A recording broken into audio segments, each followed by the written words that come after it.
know it's been a while and I'm sorry, but recently I've started listening to myself. This is new for me. I have never really listened to myself. It's part of the reason that it did take so long to make a video. I'm just gonna start explaining this. For most of my life, as someone with dissociative identity disorder, I did not know I was a dissociative person. I'm only learning now just how dissociated I've been my entire life. And so recently I started working with clay, and I'll talk about that in a minute, and I'll explain why I chose clay, and we'll see where that goes. But I want to say that throughout my life, I've dealt with dissociation in many forms without knowing it. Part of it has been very damaging to me, being a very dissociated person, because when you're dissociated, you're not connected to your body at all. I spent most of my life ignoring myself. I didn't realize I was ignoring myself, but I was. I would never listen to my internal signals. I have a very somatic form of DID, so I often feel sensations in my body, and I've always had this. I just thought everyone had it.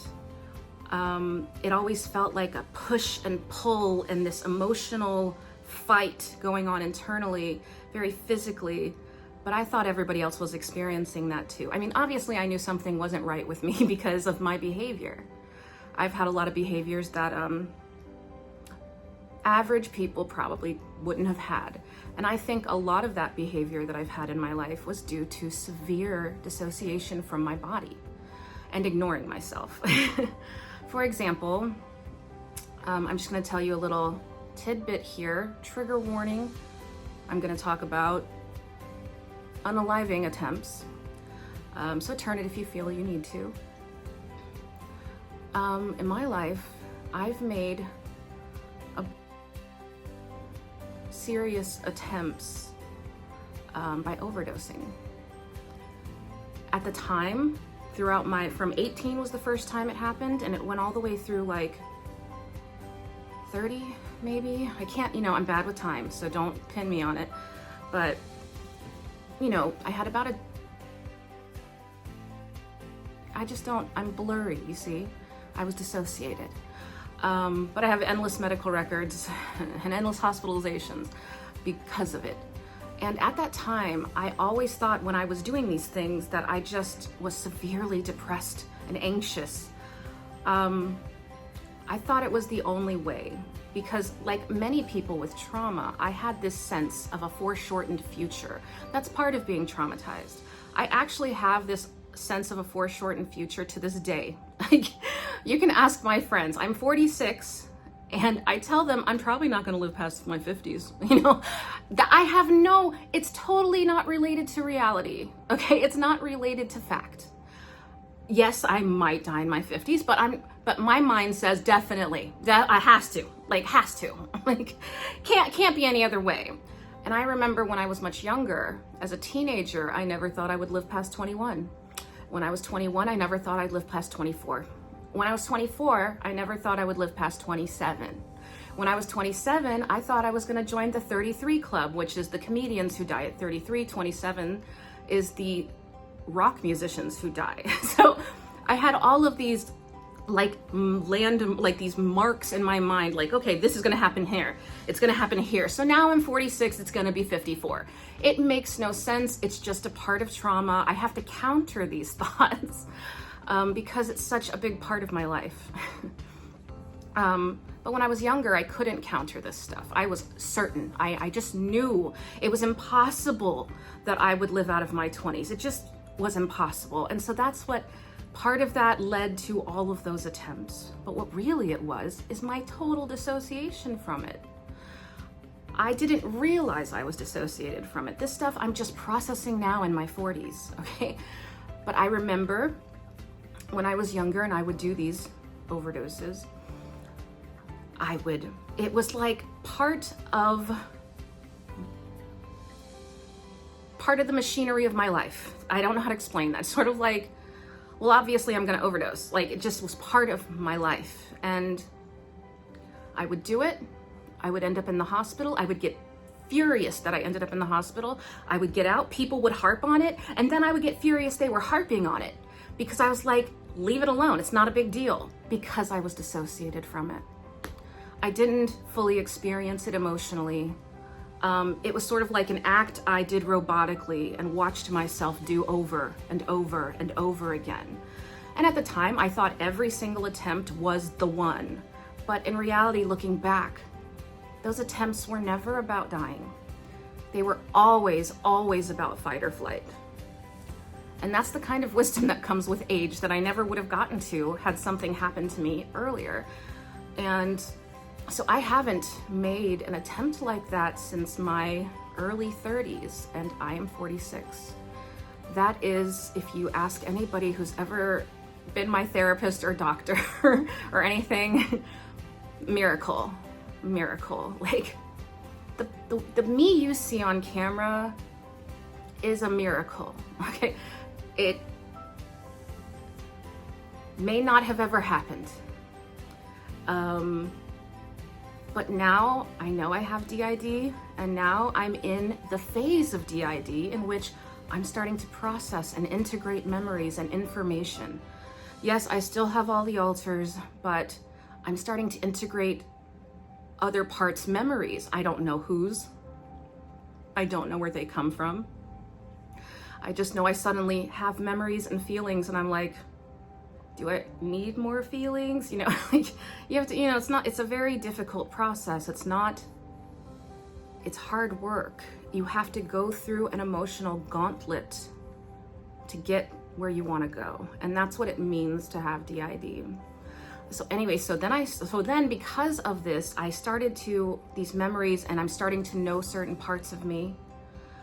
I've started to finally listen. I never listened because I didn't have time. I did not have time to listen. I was too busy trying to prove to everyone I knew that I was fine. I'm not mentally ill. I can do this. I'm gonna become a famous poet and a professor. You'll see, I'm gonna prove you wrong. Like, that was my life. My life was, I'm gonna prove them wrong. They put me in hospitals my whole life. I'm gonna prove them wrong. I'm gonna show them who I am, and I'm not just a mental patient.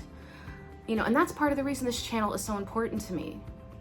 A lot of my life, I didn't have a voice. I had a lot of doctors telling me what I was, but nobody really listening to what I thought. That's why I wasn't diagnosed with DID until my mid to late 20s, even though I was in the mental health care system since I was 11. And I know I'm just sort of rambling and going on, but I just have to do the videos this way. They have to be stream of consciousness at this point, because I'm respecting the parts of me that want to talk. So if my videos do seem a little garbled or whatever, that's sort of how they might be from now on. I'm not sure. Every altar is different. Like, for instance, I don't know which altar I am right now talking to you. I mean, I could be I'm confused. So anyway, so I'll give you all that preamble, because I'm gonna tell you about the clay and what the clay is about. And if you look at my community tab, I'll put the picture up here. I do have a little piece that I made for my child parts, and it was our first piece. And what you have to understand is that I have very little patience for myself. Just like I think it was part of the dissociation. I think most of my life what I was doing to my parts that I didn't know I had is I was just forcing them. I was whipping them into shape. I was making them do the things that I wanted to do. I'm like, I am a poet. I am a professor. That's what I'm gonna be. I'm gonna decorate my apartment like dark academia, and that's gonna be who I am. Because I'm a fragmented person. So I had to choose who I am, since I didn't know who I was as a fragmented person. And so I would try to go down that dark academia path, and then one day I find myself doing stand-up comedy. You know, so things happen. And that's part of being fragmented. And I did a lot of different things, it would have seemed. So now I've moved on to clay. And let's talk about what the point of clay is, okay? The purpose of my clay is to have a very tactile, physical object that I constantly have to work on. And having that tactile object might help me stay present while I'm doing the piece of art. Because yes, I draw and things like that, but Drawing it's physical, it's tactile, but less so. Like, I just have to cut pencil, you know, like I write all the time. I can dissociatedly write constantly. So drawing doesn't have the same impact that clay does for me. And so I'm gonna show you some clips of where the clay started, because it's not like I just happily was able to do it. Most things that I do being a traumatized person, I have to do through a lot of difficulty, emotional pain that I just have to work through. And the other thing about clay related to like emotional pain is that I didn't know if I'd be good at it or not, okay? Most of my life, I only did things I was good at because when I was a child, if I made mistakes, there was not room for them, okay? So I only ever did things I was good at because I did not want to make mistakes, which has led to like severe perfectionism. And that's the other aspect of clay. I'm not perfect. I don't know how to do this. And I'm not gonna be good at it at first. And so I'll show you a clip of the frustration I felt the first day I tried to do clay. Here you go. I could see this might be a very frustrating task, which is the whole point. The point is to do frustrating things that require patience and effort in order for me to develop cooperation with my alters, which is the whole point of this. But if I'm not good at it at all, this shit's not gonna work. We have to be at least a little good at it, or it's just like we don't have the patience to work on things that we suck at, like for real.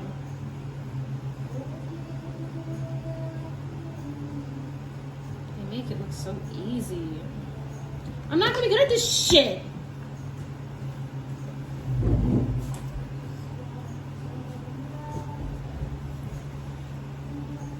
I knew I shouldn't even fucking try this shit today.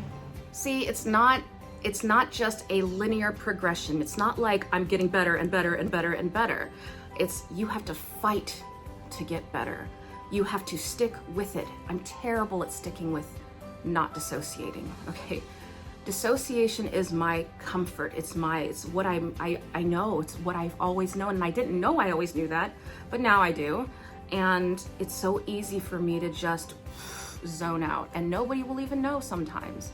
I can continue talking when I'm dissociated. I can do a lot of things when I'm dissociated. I'm just not aware that I'm doing them. And so I just want to show everybody that it's a process. It's not like you go from 0 to 60 wellness-wise immediately, okay? You have to go through the gauntlet. You have to do the work. You have to go through the emotional pain, the flashbacks, all of it, if you want to get where you want to go.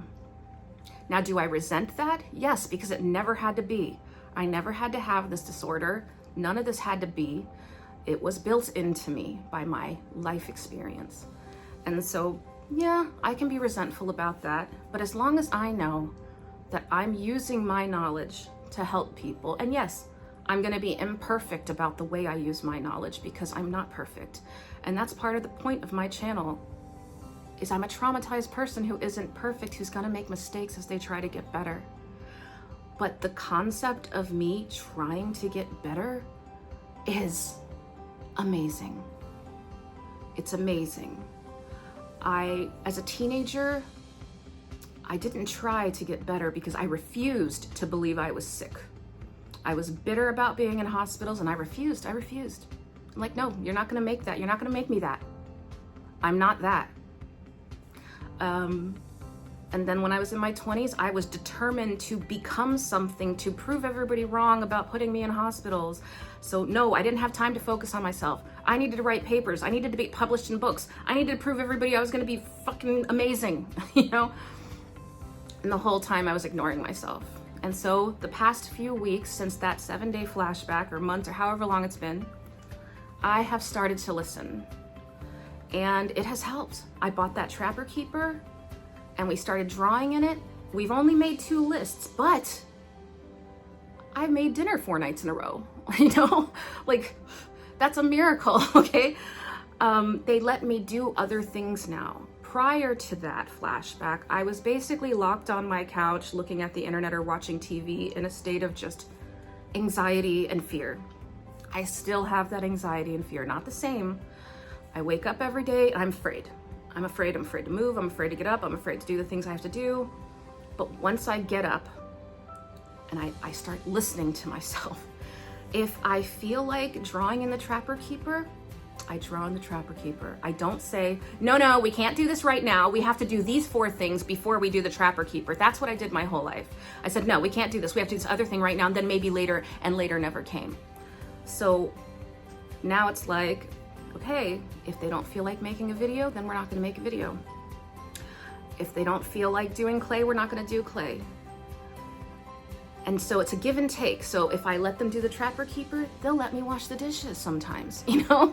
And so it's a process that I'm working on, and we'll see how it comes out. I don't know how it's gonna come out. But I do wanna document it because I do think it's important as somebody who has experience with having this disorder.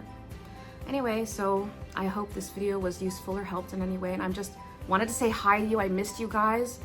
And I also wanted to say that that video that I made weeks and weeks ago that I said my psychologist, the one about the one about when I had a flashback on camera, that is gonna be happening soon because I finally got the logistics figured out. I finally got the technology figured out. And so very soon I'll be able to, you know, film my psychologist doing a cold react to that video. He's never seen it. He's gonna cold react. And I'm excited about that. I'm excited to have my team involved in my channel. I think it's important. They oversee a lot of my stuff. And I'm very proud of the work I do here. And that's it. Like guys, I hope you guys are okay. I love you. Thank you for watching. I really appreciate all of you. Bye.